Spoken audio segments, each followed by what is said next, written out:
work for Serval. I caught a really bad mustache in there. I don't know if you guys saw it, but the SAC, the ACAC, and the NECC have already tipped off conference play. But the same cannot be said about the Northeast Hoosier Conference, that is, until tonight. Matt DeVolt joins us now with a look at the first night of NHC play tonight. Matt? Well, guys, last year it was Carroll and Homestead finishing 1-2 in the conference standings. The Chargers unbeaten at 7-0 in league play, while the Spartans finished up at 5-2. Coach Johnson's team hoping to flip the script this year. Those two going head-to-head in tonight's conference opener. Tied up at 27 at the half. Tyler Alt with the hot hand in the third. He puts the Chargers up with back-to-back threes, but the Spartans would battle back. Zach Terrell with the shot fake drives for two of his game-high 15. The Spartans up 7 after 3 quarters. The Chargers needing an answer in the fourth, but the Spartans putting the pressure on. Tim Dunn for 2. Spartans up 9. No quitting the Chargers, though. Alex Hipskin, the hoop and the harm on the putback right here. That cuts the lead to just 2 points late in the fourth. Spartans, though, had the answer all night. Andrew Sirioff, the nice dish from Terrell.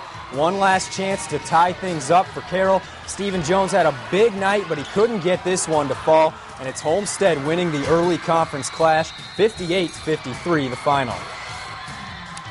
Came out pretty shaky in the first quarter, but we really picked it up in the second. Hit our free throws at the end and came out with the win. Coach tells us the conference championship results on this game, so we just came out and played tough and got the win. This is a big game. Carroll's always a really tough team, and this is a game we know we have to win in order to win conference. And we knew that we had to grind it out and just come out with a W. Well, up in Kendallville, Columbia City off to a strong start. The Eagles facing East Noble. In the first quarter of this one, it's Bryce Lance. He goes up for 2 of his game-high 15 points, giving the Eagles the early lead. Then they go outside, hitting their senior, Matt Schmidt. He gets the triple on the wing. The Eagles up early out of the gates. Eagles on the break now. Brandon Gay can't get the lay-in here, but Schmidt converts on the follow-up for 2 of his 13 points. Final seconds in the first quarter. Desperation mode for the Knights. Ian Dove beats the buzzer, but it's the Eagles beating the Knights 54-43. Our final stop in the NHC takes us over to New Haven. The surprising Bulldogs looking to go 5-0 on the season. Santa Claus taking some time out of his busy schedule to stop by this one. Peyton Selking for Bellmont finds Forrest Folenkamp. He hits that 3 for 3 of his 12 points on the night. But New Haven, Justin Miller doing his best Carl Miller impersonation. The Snyder standout from last season. He had a team-high 25 on the night. Then it's Logan Blair getting the putback. He had 6 points, and New Haven remains undefeated. They get the win 52-38. So, guys, an exciting night of openers in the Northeast Hoosier Conference. Homestead gets a measure of revenge against the defending champs, Carroll. I'll send it back to you guys for some ACAC action. All right, that is a good idea. Now, next month, the ACAC tournament will tip off for the 87th year. The draw held yesterday, but tonight, how about a possible preview? Regional rivalry at Garrett. The Railroaders hosting Leo. Luke Pepple, that's 3 P's, an L, and a couple of E's. A bucket right there for Leo. How about Garrett? David Parcell. I saw this guy play last year. I love his game. Look at the length and stepping out to hit the jumper. 2 of his 30, but Leo too much. Patrick Moreau wide open in the corner. He had 18, and Leo comes up victorious 86-69. Let's go to Blackhawk, the Independent School Showdown. Canterbury looking to go 5-0, facing Russell Bird and the Braves. Pick it up in the third period. It's going to be Blackhawks. Connor Desmond stays with the play, gets it.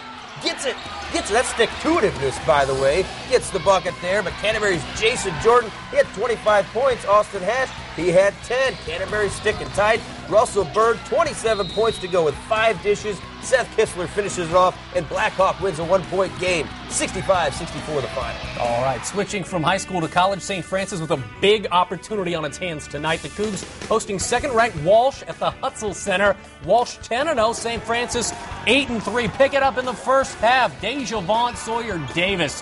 How good is this guy? The junior from Anderson nails a 3. He had 24. How about Kadar Owens going to the rack and what? He had 29 to lead all scores. Now, Walsh, they're not going away easily. Check out the jam by L.J. Sutton, but how about this guy? He's a member of the highlight zone. Joey Kasaric, the freshman from Dwenger, the bucket, and Walsh gets upset by your St. Francis Cougars, 86-75. Good win by the guys. Let's go to the women's game.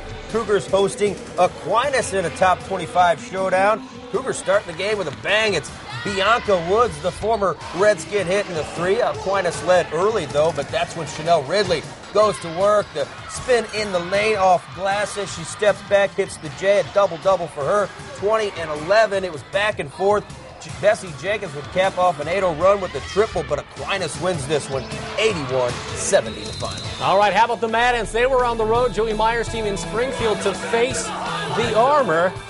Let's take a look at those highlights, or we'll take a look at some excited fans. They're excited about the highlights. They're excited about the highlight zone, and the Mad Ants are too, but we're going to take a quick break.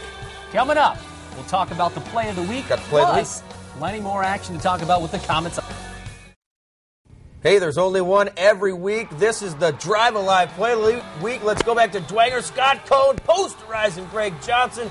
2 of his 15, but Johnson gets the last lap. Archers win the big showdown. Just like they said on E.T., Cohn home, right? All right, how about, the ice. Brad McMillan back after his 15-game suspension, and Brad didn't learn anything. This is the first period after he's back. He's punching a guy out. But the Komets had great offense going tonight. Check out Kevin Bertram coming up with the goal. Not only would Bertram score, but also PC Druin and David HUTZELL. Komets win 3-2 over Quad Cities. That's going to do it from the Highlight Zone. That's a jam-packed night. We'll have more on the web.